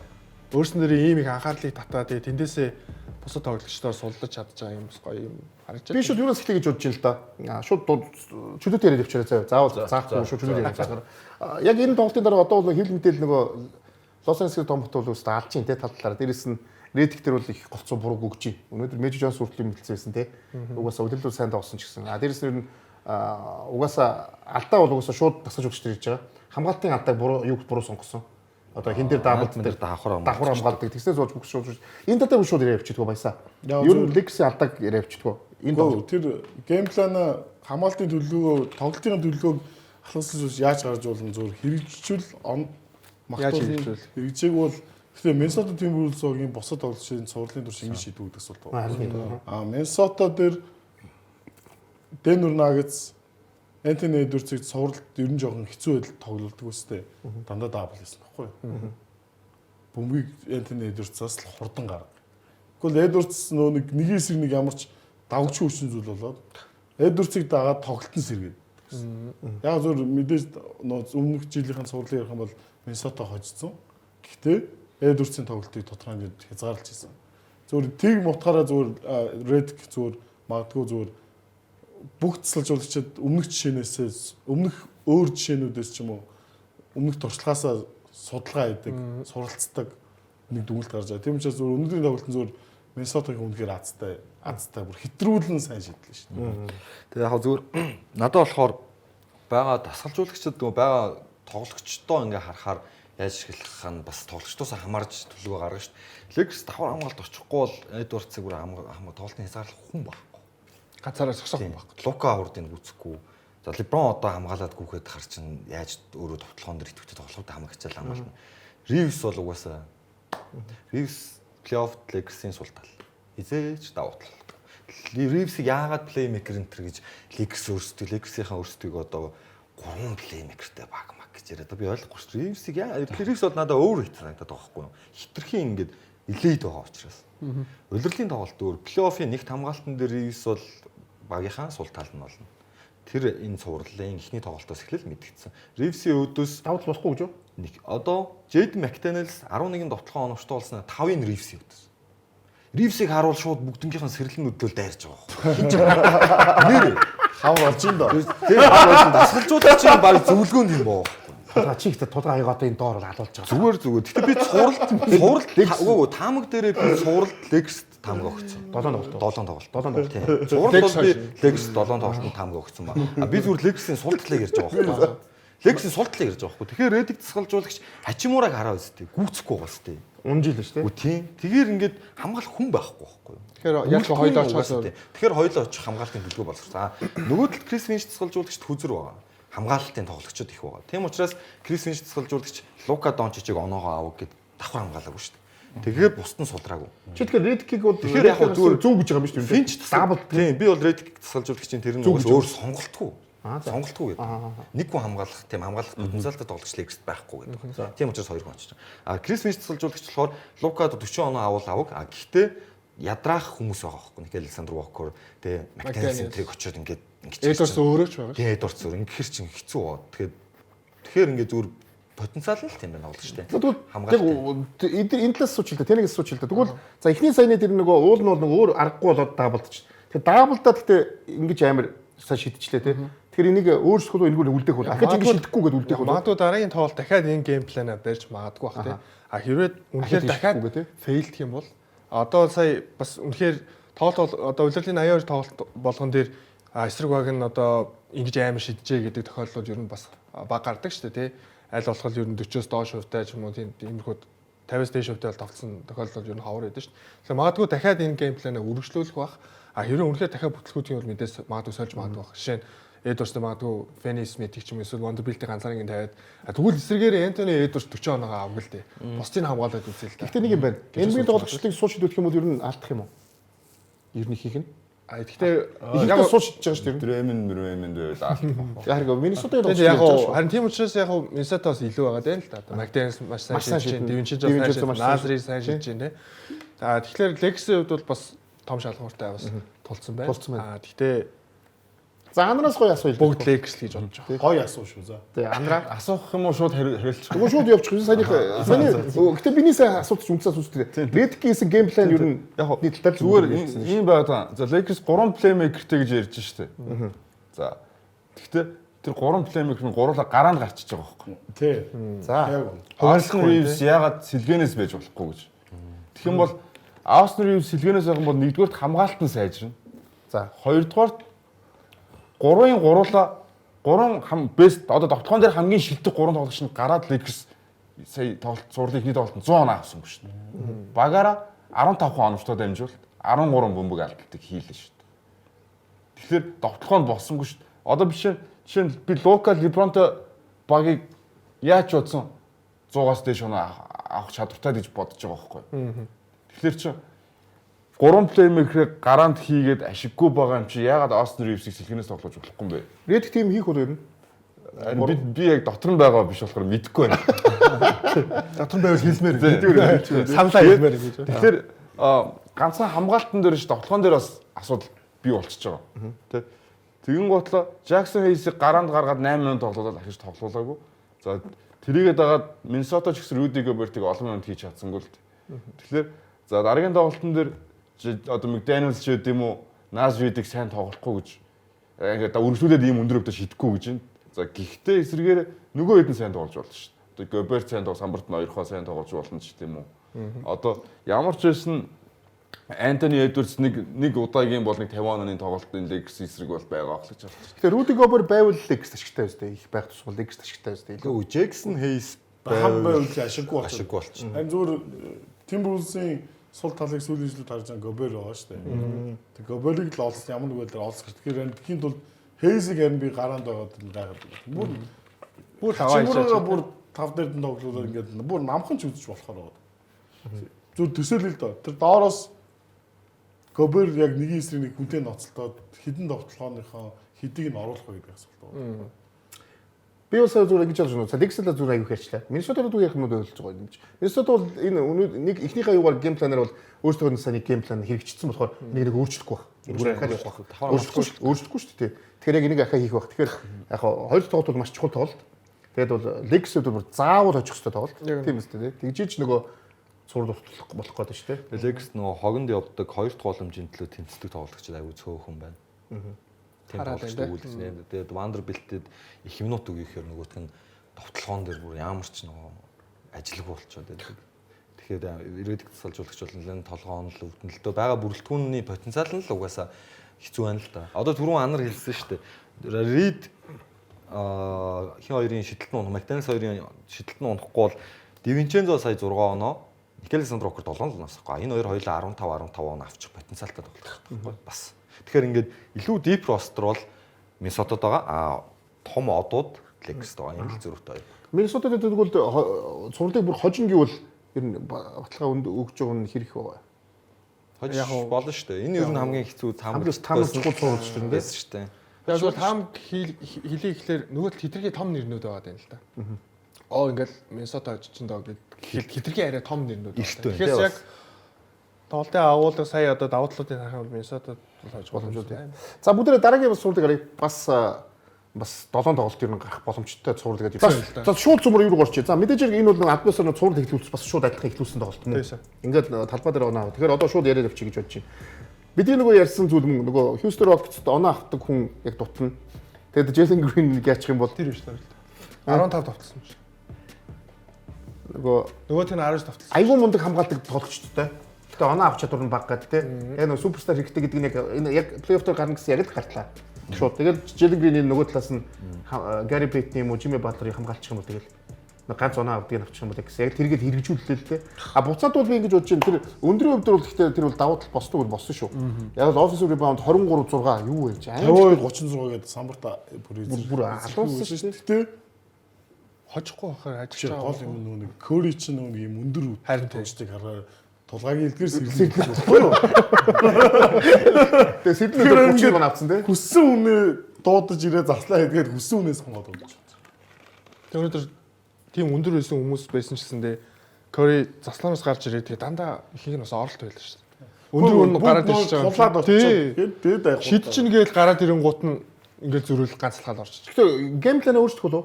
Тулгаачдах баха. Өөрчлөсөн. Кууха. Өөрчлөхгүй. Энэ өндрөөр л явах тий. Өндрөөрөө л явах. Сүүлд нэг 23 оног 4 оноо болгоод барьсан юм чи энийг өөрчлөх баха. Яг хөө гэтээ нөгөө нэг юу штэ юу ааж өөрчилж болно штэ.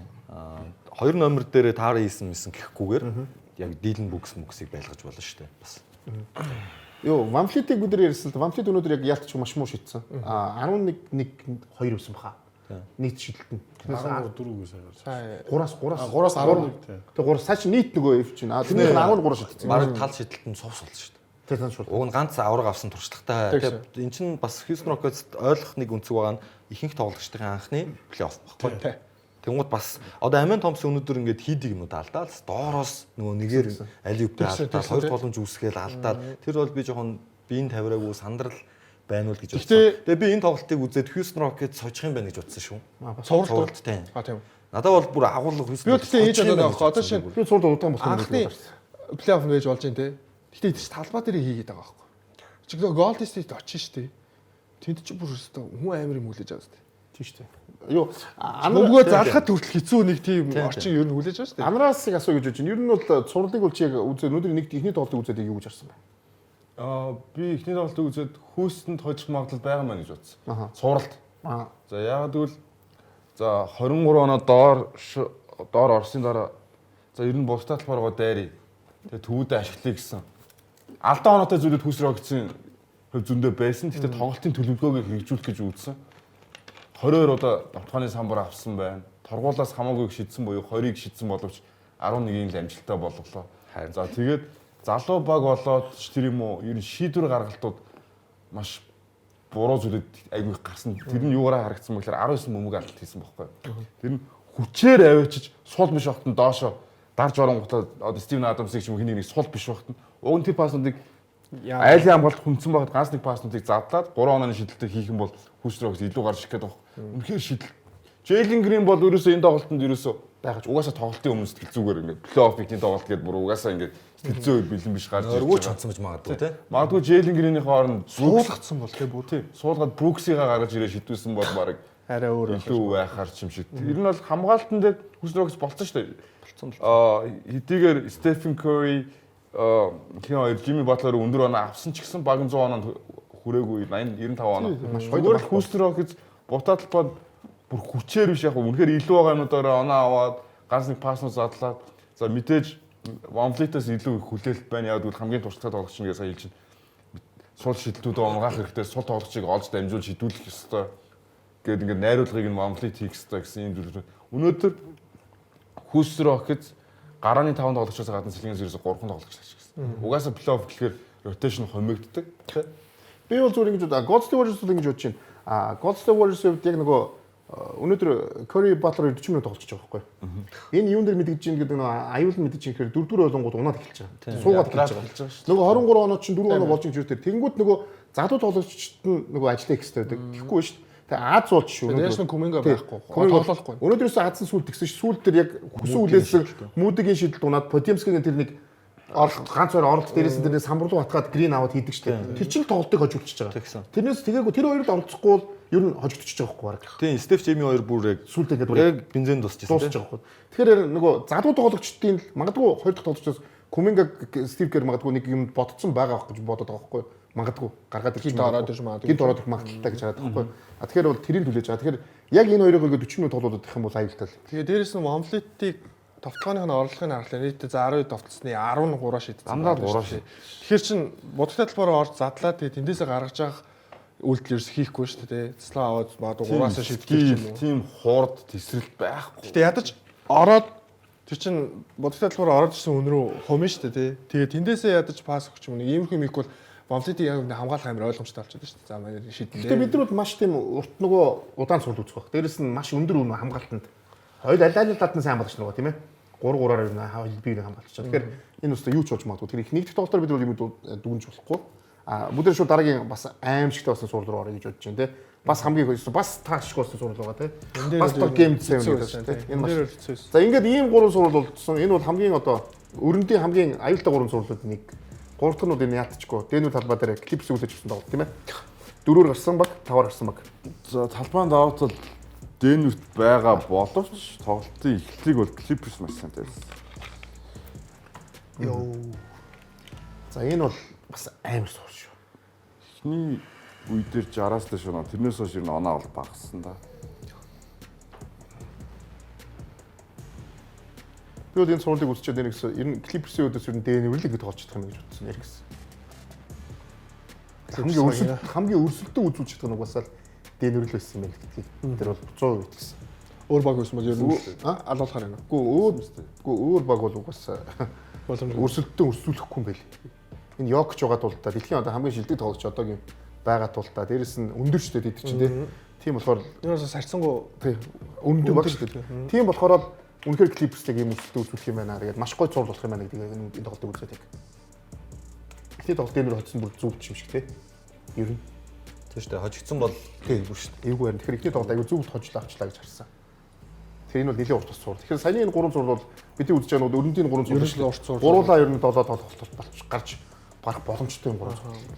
тийм. Одоо яагаад гэвэл 4-өөс бараг л 10 дугаар байр хүртэлх багууд нь яг нэг хоёр зүйлтэй юм байсан шүү. Тэгээд тэд чинь ерөнхийдөө бүгд хоорондоо адилхан багууд байна гэсэн.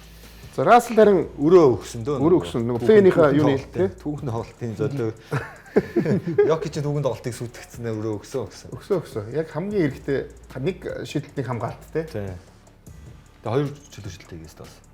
Бас л хийсэн шүү. чөлөө шийдэлтийг ч бас л юу гэсэн чи хийсэн харин. Асар той биш шийддэг хүмүүс нэг тий. Хийсэн.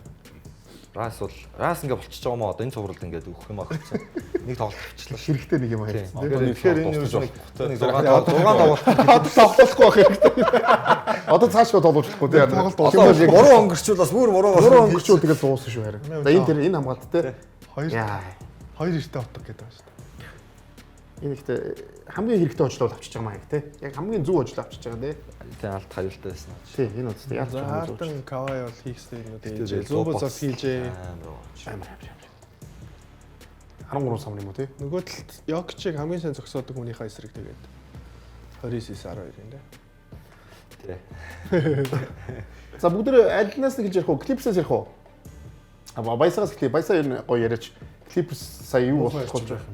Тэгээ чи Clippers-аг юу болчихов? Тэгээ юу гоё яриа шүү. Тэгээ чи хамгийн гол нь гоё яриа шүү. Муухай ярьж болохгүй. Clippers суралт хожих магадлал бол өндөр юм байна гэж бодсон тоглолт үзсэн. Төгсөл төр Facebook-ийн сэлгээний ирч хүч багтаа тус авчирлаа. Арай олон төрлөөр тоглох боломжтой баг Clippers яагаад юм байна. Одоо бид нар Denver-ийн сакс мөгийг бүгд мэддэг болчлоо. 8 наснаас болчраас 80 настай буурлагддаг шиг бүгд тэр өндөр том цаан бидээ залан бөмбөг аавна гэдэг. Хаа чи тэгж энэ тоглолтын дээр харин Жамал Мөрийг мартах хэрэгтэй. Жамал Мөр үнэхээр олон тал сайн тоглолоо. Самбраас 8-7 ч л үйсэн шүү дээ. 28-7 ч л нэг тийм үзүүлэлттэйсэн. Тийм учраас зөвөр би юг Clippers энэ чигээрээ ингээд энэ цуврал ер нь тийм хол оноос салсан ч юм уу.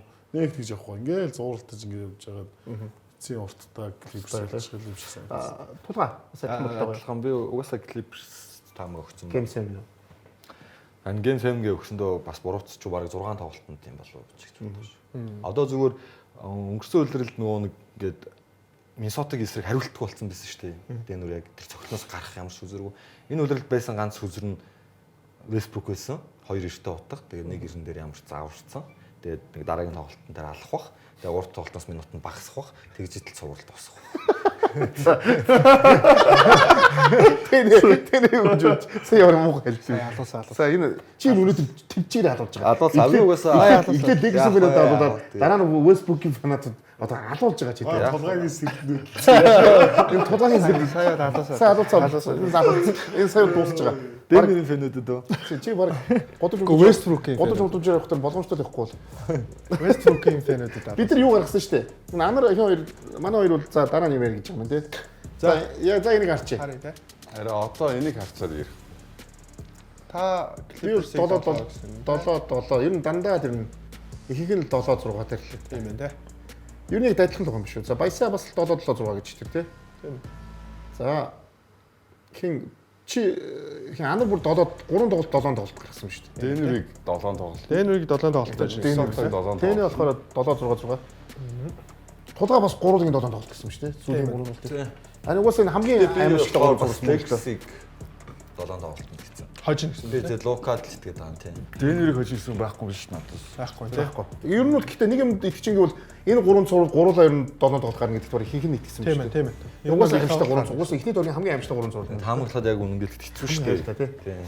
Одоо яг андар дээр тэгвэл шүү. Андар шоо хаяал тэгэл нэг буусны зааз тэр нэмэргээд хайцсан. Тэр нь очиж мэдгүй. Андар дээр санийхтай тэгвэл ярих юм байгаа юу? Нэмж. Байж одоо дэнүр гэсэн байгаа хүн биш. Дэнүр гэсэн. Яг дэнүр гэдгээс талаас нь сонсоо. Ёстой сонио. Дандаа клипс гэсэн хүмүүс байгаа юм шүү дээ.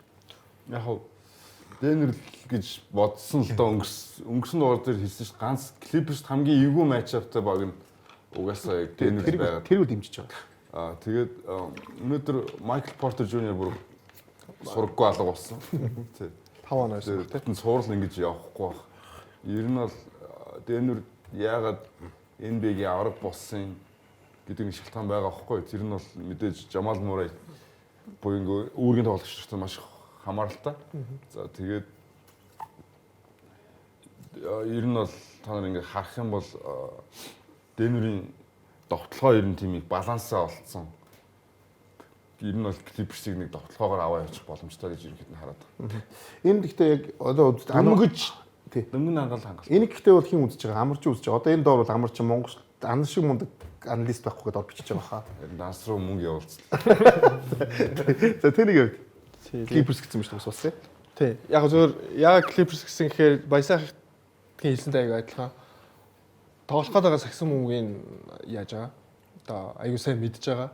Дээрээс нь одоо бусад багуудад бол жишээ нь зөв бодс ч юм уу юм том биетэй ч юм уу Йокичийг хамгаалах хүн байдаггүй учраас тоглох гээд байгаа сагсыг мэдсэн ч гэсэндээ хамгаалж чадахгүй тохиолдлууд гараад байгаа шүү дээ. Тэгэхээр аль болох хязгаарлах, аль болох тэрийг нь бүтлгүүтүүлэх ийм тоглогч нар ротейшнд нь байгаа учраас бас гараад тоглох юм хүмүүс байгаа учраас давгүй болоо гэж бодож байна. Тэгээ Богданович бас энэ тоглолтноос ерөөсөө бага минутч тоглосон онооч авч чадаагүй байгаа. Тэгэхээр бас Богдановичийн нэг 10 оноо энтер ороод ирчих юм бол Clippers хамаагүй илүү. Clippers яаж Норм тоглож хаалж гэсэн тоглолтын дээр нэг сайн тоглож чадаагүй. Clippers гэдэг яатчгүй дэндүү том үзэгтэй юм аа. Үнэхээр яг нөгөө сэлгэнэн сууж байгаа нэг баг тийм шүү дээ. Хамгаалалт мөртлөө яа гэвэл тэгэл Америк кофего гаргачих гэдэг юм уу сонголт их. Богданович бас муу тоглосон тий. За 5 пүр бас ер нь их тоглолтууд ер нь байгаа гарна тийм ээ. Бүх тоглолтууд ер нь гарна тийм тий. Бүх өдөр тоглолт. Бүх өдөр тоглолттой тэгээ их юм гарна гэсэн тийм гоё Premier Sport нэтэрх өмзүүлж байна. Тэгэхдээ би Дэнвэрт баярлж байгаа яг хамгийн зөв юутгаад ихний тоглолт таарч чиг баярлаад байгаа шүү дээ. Үзүү шүү дээ. Одоо Clippers хамгийн таарсан тийм хамгийн гоё өрсөлдөх. Өөр баг таарсан бол өсөлтөө үзүүлэхгүй байна гэдгийг л. Уус ихтэй дээргийн хамгийн хэцүү сурал Clippers Nuggets тийм. Тийм. Одоо тийм Дэнвэр хожиж шууд гайхаад ахааргүй Clippers очиж гайхаад ахааргүй тийм. Уус Rock цоцсон гайхгүй, Orс Тийм. цоцсон Харин гайхгүй. тийм. Яг цоцсон гайхгүй, Minnesota цоцсон гайхгүй болчихсон байна. West-ийн сурвал те. Яг West-ийг ийм болчихсон. West-ийн сурвал яг ийм. West тийм заван тийм. А нөгөө зурвал бол яг ихний дөрөвт байгаа нь нөгөө Тийм шүү дээ. Бостон хожигдвол гайхна шүү дээ. Тийм байхгүй байгаа юм. Тэгэхээр эн чинь нөгөө цэвэр юу дутдаг хэрэгтэй бол Yondo гэдэг зүйл хэрэгтэй болчиход энэ айл нэг багт. За тэгээд мэдээж бас пүрэг багтаас хүрнэ гэдгийг бас хэлж байна. ийм юм ойлгосон дээ. Би бол спортод Yondo ер нь ямар нэгэн зүйлд Yondo ер нь заавал хэрэгтэй байдаг гэдэг тэр 100 хэлдэг. Хямар бас. Тэгээд дээрээс нь Монголын лиг маань дээдлиг маань финалийн тоглолт эхэлсэн Сайн байна. барыг дууссан баха. Тэгээ одоо энэ тоглолт дууссан байгаа. Бид нар бичгээд бол эхлэегүй байна. Тэгээ та бүхэн бас үнсийгээ дээдлигийг бас очиж үзээрэй. Тэгээ бас финалийн тоглолт маш сонирхолтой болох байх гэж бодож байна. очиж багтахгүй. Тэгээ угаасаа тий. Тэгээ нэрээс билет найд хэдэн дуусчих واخхой. Багтахгүй. За тэгээд Та нар билет би чи өөрөөр. за тэгээд Эмбед Talking хамт олонс тав хүндээ 28 дугаар тав хүндээ үрлээ. Тэгээд плей-офф эхэлсэн байгаа болохоор бид нар яг турнирыг хийснээр 4 өдөр, нэг өдөр дахиад пүрүү гарч одоо дараагийн нөхөр үрнэ. Тэгээд тэр бол баяртай.